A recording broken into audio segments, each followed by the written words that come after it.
Okay, so you see the wood in here. What I did was I just made a couple trays here, and they're a little uneven. They're sitting not flat because they're sitting up on top of the bedding that's here. My bedding is 3-inch foam. I have these two sleeping bags, slumber sack or something, and they're flannel lined. They zip together so two people could fit in a sleeping bag. I've had them for decades, and I have one with the flannel side up on top of the foam. Then I've got a fitted sheet that I tuck that's flannel, and a flannel sheet on top of that, and then the other sleeping bag on top of that. And that's been sitting here, and you work in here, and it gets a little dusty and dirty sometimes. So I try to remember to put the Fernie pad up on top of that to protect it. And then I had this idea of making these two trays. I fouled this one up. I had to cut it down a little bit after I made it. So I had to hustle. I got to clean that up. And they're not done right now. I'm going to round off all the corners, sand things out, make them look nice. To a point. They're just trays. I'm not going to go super crazy with it. The idea for them is I've got stuff that I keep under here. I like being able to see out the rear window, obviously, when I'm driving. But if I have to load material, there's all this stuff here. As you guys know, those of you who follow me all the time, you know that this is my everything van. It's my only vehicle. And so what I want to be able to do is take what's down here and quickly place it up on the trays so that I have the room underneath here to put my material. All right? So, as you guys know, it's my first time doing this. Some of you know, anyhow.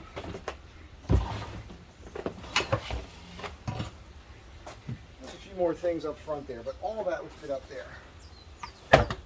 So now these things won't slide off. And I've got this area where I could stick 4x8 sheets of plywood or material. I put my tools in here, all of that. And these keep things from flying off, but also they protect the bedding. So I'm pretty stoked about that.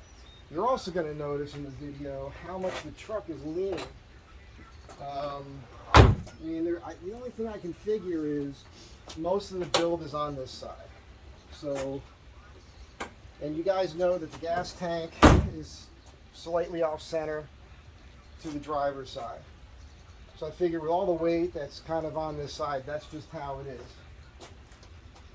What I'm going to do now is I'm going to attempt kind of a suspension lift on this side where I've got a hole that's available on the bottom of the shackles there, the Journey shackles. So I'm going to attempt jacking this up right now and removing those bolts and putting it in the bottom hole, which will effectively lift this rear end 1 inch on this side. It should come pretty close to leveling this out. Let's see if I can get that done. But real happy about this. Real happy about this. So stay tuned.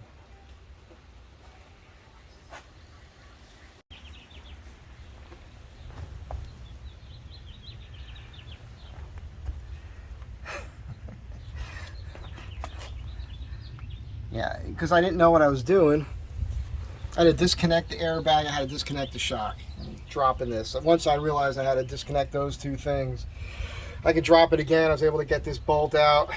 I got to get the other one out, so I got to drop this a little bit lower and then drop that to the lowest hole, and that'll give me the lift. But whoa, what a pain in the ass.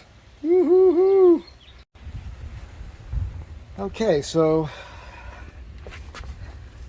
it's on the bottom hole here. Be taking that jack down a bit. Had that whole front end up. I just didn't realize I had to undo the shock in that air shock there, the airbags. Just wasn't thinking. But once I did that, it got pretty easy. It took longer than I expected just because I had to find that other jack. I'm just using these 2 bottle jacks, and I spent a bunch of time looking for a floor jack I used to have. I don't know what I did with it. It probably took me as much time looking for stuff as it did to do this much work. Look how high this thing is up in the air. So I'm about to take it all down and put the wheel on, and then we'll see where it sits. All right, so there's a mini nightmare there. Started working on this, and I couldn't get those bolts out. You know, as I mentioned, I had to disconnect the shock and the airbags and allow that whole axle to drop enough to pull the springs down so I get the bolts in and out. There. So at the wheel well now, and I haven't driven it. Once I drive this and roll it, you know, it's going to adjust a little bit, kind of like when you do your torsion keys. You want to roll back and forth. Then it kind of sets. Like if you were to adjust your torsion keys and measure to that fender in the front, that's one measurement. But once you get in it and drive it back and forth a little bit, it settles, and that dimension changes. So I'll probably do here. Probably do the same thing here. So right now, I'm at 37, which, by the way, when I did this originally, when I had these S10 springs put in, one hole up in the shackle, this was at 37. So it's been sagging an inch or so since I started doing the build and putting all that weight on this side. This side is, right now it's coming in at 37 3/8, and that's where it was. So it's still 3/8 of an inch higher on that side, but I suspect it's going to shift a little bit once I drive it. So we'll see what happens. But it's just very strange to me. I mentioned in another video, and Dave might be watching this, I don't know, but I want to get it over there because I was thinking maybe one spring is a little worn in the other. You know, maybe that because they were used, and maybe the one spring was the right side or the side that might sag more. I don't know. Maybe there's something else going on that I just don't see. But I just, with no build, simple green, man. I am Greek. I should be using Windex, right? That's a myth. So, yeah. We'll see how this works out, but at least it's up there now, and I feel better about that. It was really just bugging me lately. I mean, I didn't feel like there was that much of a build in it, but when you think about it, I do have that cabinet with the drawer now. That is all loaded. There are some fluids on this side. The gas tank is more to this side. I do have the jack over here, but I've got a box of tools, and I try to put weight on this side regularly. So I don't know what's going on. I really don't. But I don't feel terrible about it at this point. I kind of figure worst case scenario, if the springs work out to both be exactly the same, but for some reason this side wants to sag because of the weight, then the worst case scenario is if I've got to put a 3/8 of an inch shim underneath this leaf, you know, above the axle there, that's what I'll do, just to level it out, if that's how it has to be. But I won't do that until I'm done building this thing out. It is taking time because, thank the Lord, I got some work. So I'm going to be able to pull a little bit of coin in now. And so that's the way it is. Anyhow, that was a real job. I got kind of scared there for a minute. I thought, gee whiz, I'm going to be stuck here with the van jacked up and the wheel off and jacks and stacks of wood. I need some help from somebody.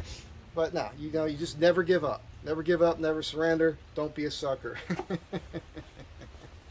And yeah, that's it for now. Have a great day. Be good to one another. Hey, being good to one another doesn't mean you have to totally agree with everything everybody else says. There's a lot of weird stuff going on these days with people telling you, it's 2022, you can't say that, you can't speak like this, you can't, you know, you got to be sensitive to everybody's feelings and everything. I just don't agree with that. So speak your mind. If you can back it up, you should be able to have a discussion with somebody.